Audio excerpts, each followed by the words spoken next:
दुनिया की राजनीति एक बार फिर किसी कहानी के मोड़ पर खड़ी दिख रही है। वेनेजुएला पर अमेरिका हमले के बाद अब ये सवाल जोर पकड़ने लगा है कि क्या अमेरिका का अगला निशाना ईरान होगा। मिडिल ईस्ट से लेकर दक्षिण अमेरिका तक बढ़ता तनाव वैश्विक मंच पर बेचैनी पैदा कर रहा है। हर देश हालात पर नजर बनाए हुए है और हर कूटनीतिक कदम अब पहले से ज्यादा मायने रखता है। इसी तनावपूर्ण माहौल के बीच एक अहम बातचीत हुई। भारत के प्रधानमंत्री नरेंद्र मोदी और इजरायल के प्रधानमंत्री बेंजामिन नेतन्याहू ने एक दूसरे से फोन पर बात की। ये बातचीत सिर्फ औपचारिक नहीं थी, बल्कि बदलते वैश्विक हालात के बीच एक सोच समझकर उठाया गया कूटनीतिक कदम मानी जा रही है। इस बातचीत की जानकारी खुद प्रधानमंत्री मोदी ने सोशल मीडिया के जरिए दी। उन्होंने लिखा कि अपने मित्र प्रधानमंत्री बेंजामिन नेतन्याहू से बात करके उन्हें खुशी हुई और उन्होंने उन्हें इजरायल की जनता को नए साल की शुभकामनाएं दी। इसके साथ ही दोनों नेताओं के आने वाले समय में भारत इजरायल रणनीतिक साझेदार को और मजबूत करने के तरीके पर चर्चा की गई। प्रधानमंत्री मोदी ने यह भी बताया कि बातचीत के दौरान क्षेत्र हालात पर विचारों का आदान प्रदान हुआ और आतंकवाद के खिलाफ मजबूती से लड़ने के साझा संकल्प को दोहराया गया। ये संदेश साफ था कि चाहे हालात कितने भी स्थिर क्यों न हो, दोनों देश सुरक्षा और सहयोग के मोर्चे पर एक साथ खड़े हैं। दरअसल ये बातचीत ऐसे वक्त में हुई जब वैश्विक राजनीति उथल पुथल के दौर से गुजर रही है। अमेरिका के कदम, मिडिल ईस्ट में बढ़ता तनाव और संभावित टकराव, इसके बीच भारत और इजरायल की ये बातचीत किसी कहानी के उस अध्याय की तरह है जो बड़े फैसले चुपचाप से लिए जाते हैं, लेकिन उसका असर पूरी दुनिया में पड़ता है। इतिहास में पहली बार है जब किसी देश के राष्ट्रपति को उसके देश में घुसकर गिरफ्तार किया गया और विदेशी धरती पर ले जाकर उसके खिलाफ केस चलाया जा रहा है। ये कारनामा अमेरिका के सदर डोनाल्ड ट्रंप ने किया है। उन्होंने अपनी कमांडो फोर्स भेजकर वेनेजुएला के राष्ट्रपति निकोलस मदुरो को अरेस्ट कर लिया। मदुरो पर ट्रंप ने अमेरिका में ड्रग्स और गन अवैध रूप से भेजने का आरोप लगाया। वेनेजुएला का किला ढहने के बाद अब माना जा रहा है कि ट्रंप की एक तरफा कार्रवाई का अगला शिकार ईरान बन सकता है।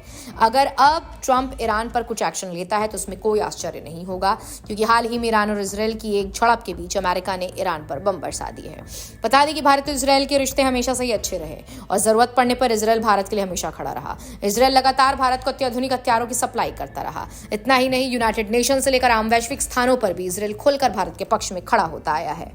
इस पूरी घटनाक्रम को अगर समग्रता से देखा जाए तो साफ समझ में आता है कि दुनिया एक बार फिर ऐसे मोड़ पर खड़ी है जहां छोटी सी चूक भी बड़े वैश्विक टकराव का कारण बन सकती है। अमेरिका की वेनेजुएला में की गई एक तरफा कार्रवाई ने अंतर्राष्ट्रीय राजनीति में स्थापित नियमों और संप्रभुता की अवधारणा पर भी गंभीर सवाल खड़े किए हैं। जब किसी देश का राष्ट्रपति विदेशी धरती पर गिरफ्तार किया जाता है तो ये सिर्फ एक देश का मामला नहीं रह जाता, बल्कि पूरी वैश्विक व्यवस्था के लिए चेतावनी बन जाती है।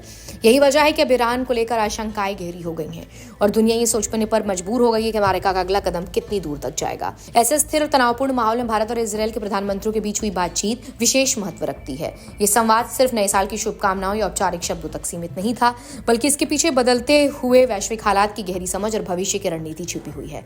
आतंकवाद के खिलाफ साझा संकल्प, क्षेत्र सुरक्षा पर विचार विमर्श और रणनीतिक साझेदारी को मजबूत करने की ये बात संकेत देती है कि भारत अपनी कूटनीति में सतर्क, संतुलित और दूरदर्शी रुख अपना रहा है। भारत और इजरायल के रिश्ते केवल रक्षा सहयोग तक सीमित नहीं है, बल्कि वैश्विक मंचों पर एक दूसरे के समर्थन, तकनीकी सहयोग और रणनीतिक विश्वास पर आधारित है। ऐसे समय में जब विश्व राजनीति अनिश्चितता से घिरी हुई है तो भारत के लिए मजबूत साझेदारियों का होना उनकी सुरक्षा और वैश्विक भूमिका दोनों के लिहाज से बेहद अहम है। ये खबर हमें समझाती है कि आने वाला समय केवल बयानों तक, ताकत या प्रदर्शन तक तय नहीं होगा, बल्कि सूझबूझ भरी कूटनीति, मजबूत गठबंधन और वैश्विक संतुलन से ही दुनिया को किसी बड़े संकट से बचाया जा सकता है।